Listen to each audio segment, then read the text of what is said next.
Well, thank you, Ben. What a lovely introduction. I don't need to say anything more, actually.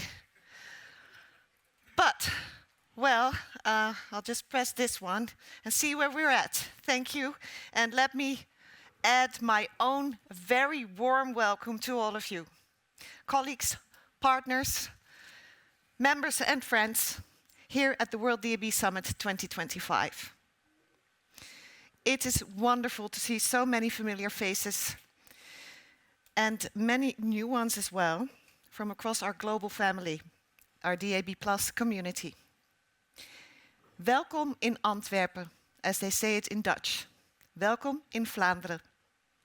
And a warm welcome also at home to those watching and back online and after the event, that's by the way. And a big thank you to DPG Media for hosting us today, and in particular Dirk Lodewijks and Michael Dujardin.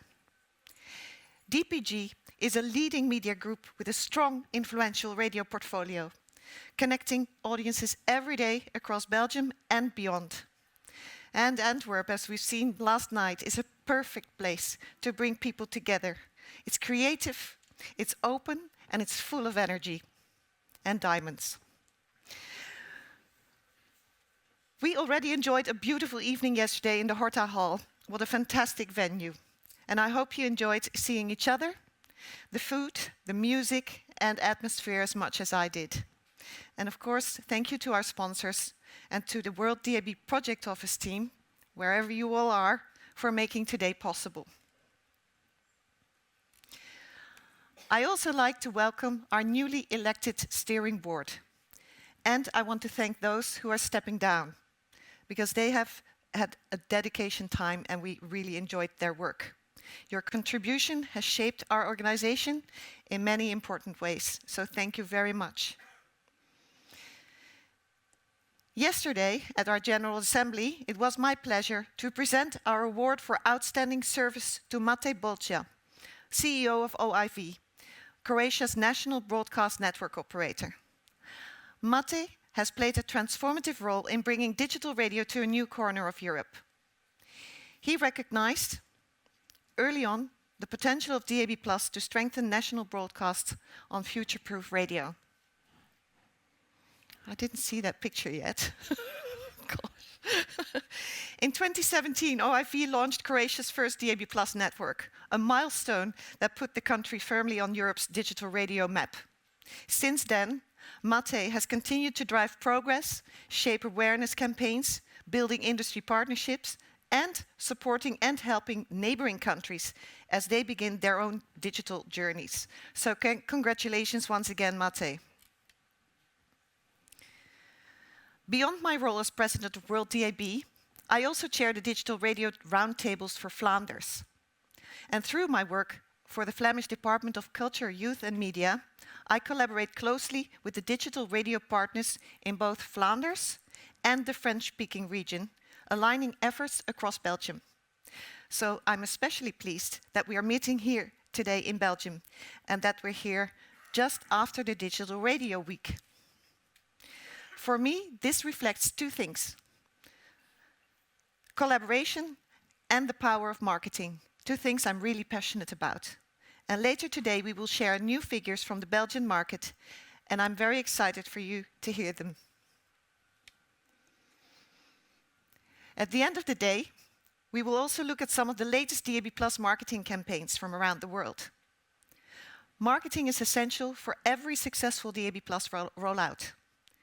Listeners need to know what DAB+ is, how to listen, and why it matters.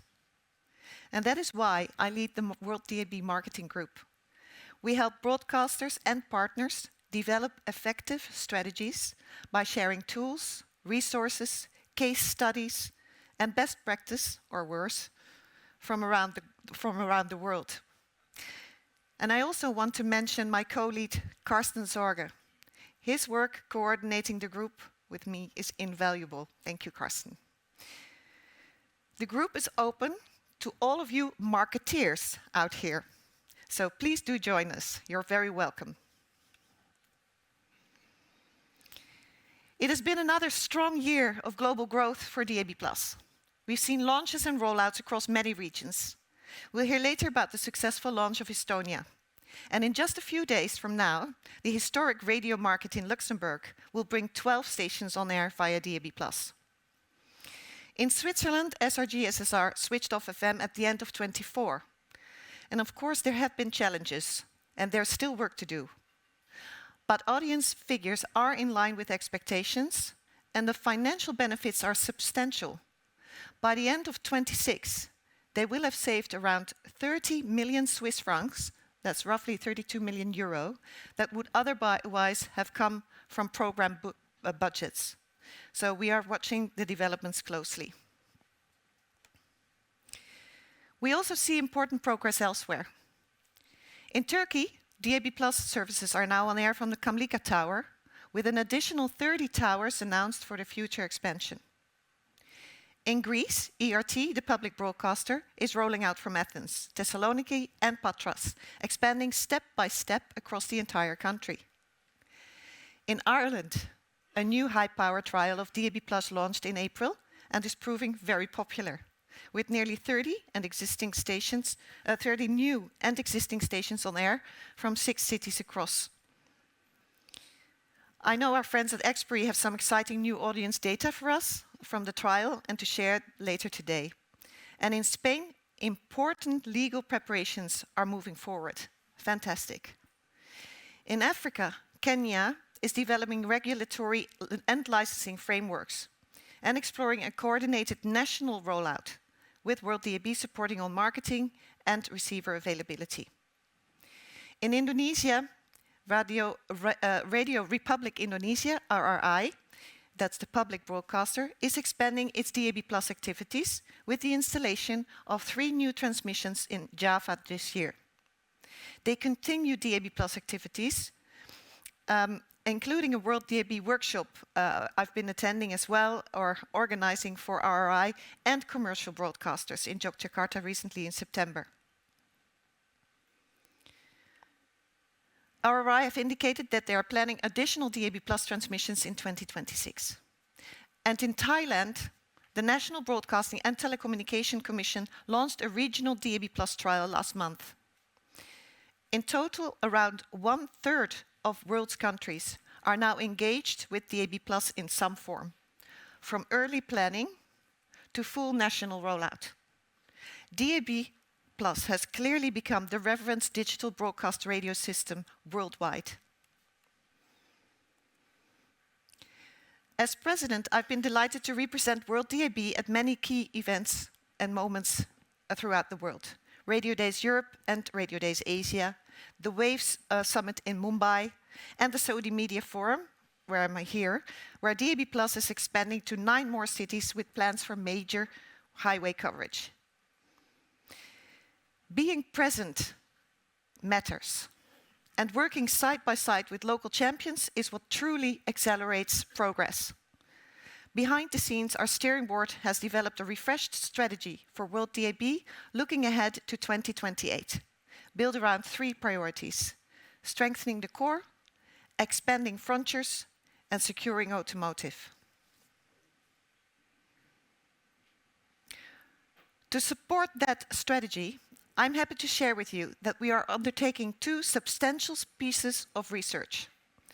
On the screen, you see David Fernandez Quijada, Research Director at South 180, speaking at our IBC conference session in September at Amsterdam. WorldDAB has commissioned David and his team to create a public policy toolkit, a practical guide that helps governments and regulators understand what is needed for successful DAB+ implementation. It will include the best practice, case studies, and clear recommendations. And David is here today, and he's very keen to hear your expertise and experiences and insights. We have also commissioned bespoke research onto the role of value of broadcast radio, FM, and DAB+ in vehicles, at a time when the automotive industry is becoming increasingly connected and software-defined. This work will help quantify what listeners expect from radio in the car, how they use it, and how important easy, direct access to broadcast really is. It will give all of us, broadcasters, regulators, automotive manufacturers, and industry partners, robust evidence to support the case that broadcast radio must remain simple to access, secure, and prominent in every dashboard. Today, we are also publishing a fully updated second edition of our ebook, Establishing DAB+ Digital Broadcast Radio.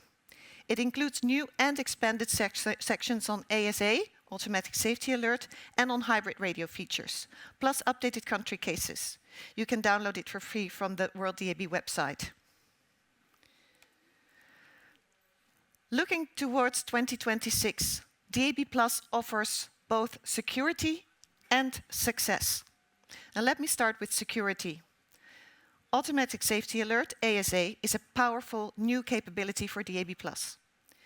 ASA allows authorities to send life-saving emergency messages to compatible DAB+ receivers, quickly, reliable, and even when the radio is asleep. ASA-capable receivers are already on the market, and they performed strongly in Germany's national warning talk in September.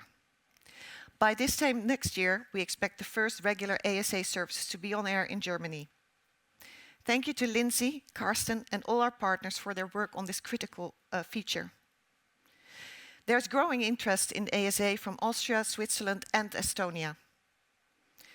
And later today, you will hear more about ASA trials and the technical roadmap behind them. Public service broadcasters play a vital role, especially in times of misinformation. As we will hear from the BBC and Radio France, DAB+ strengthens public value by providing a secure, reliable platform and creating space for new services that can reach underserved audiences. DAB+ brings commercial success, particularly in high competitive markets. In Australia, SCA is launching new hard brand stations on DAB+, and ARN is using DAB+ to take key shows nationwide, reaching markets where analog simply isn't available. I'm very much looking forward to the case study we will hear today. 2026 is a critical year for broadcast radio in the car.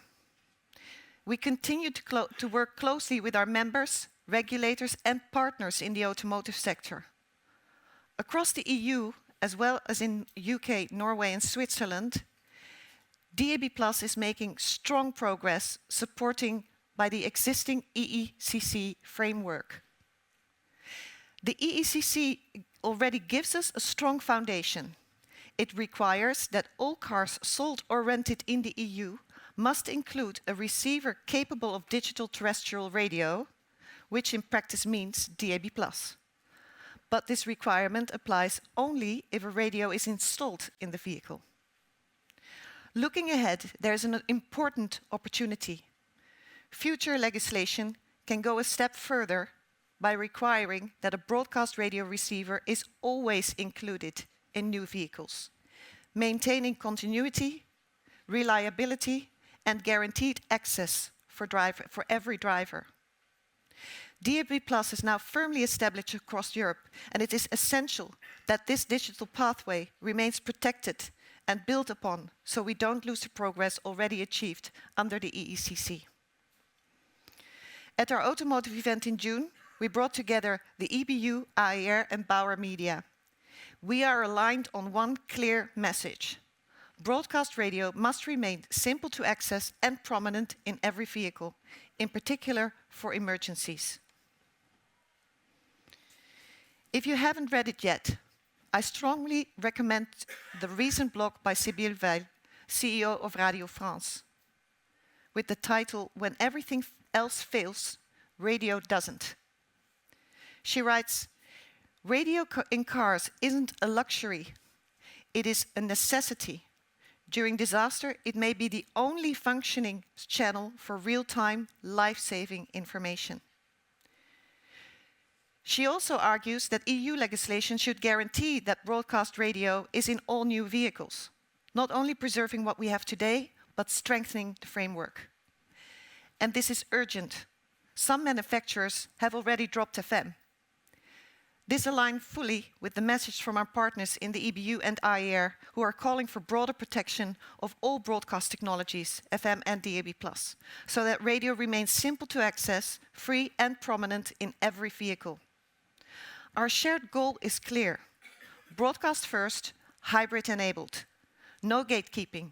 Radio must remain free, findable and prominent in every vehicle. We will be talking more about this in the coming months, and make sure you stay with us till the end of the day, because there we will announce the date and reveal the city of the WorldDAB Automotive Event 2026. DAB+ powers the business of broadcast, and it delivers real value for listeners at home, at work, or in the car. Our strategy remains clear: strengthening the core, expanding frontiers, and securing automotive. As we move forward to 2025-26, our mission is to support our members, partners, and stakeholders in established markets, emerging markets, and those just beginning, working side by side with local champions, sharing knowledge, creating alignment, and helping markets moving forward with confidence. I hope you enjoyed the summit, the conversations, the inspiration, and the chance to reconnect with each other. And I hope to speak with as many of you as possible throughout the day. Thank you very much.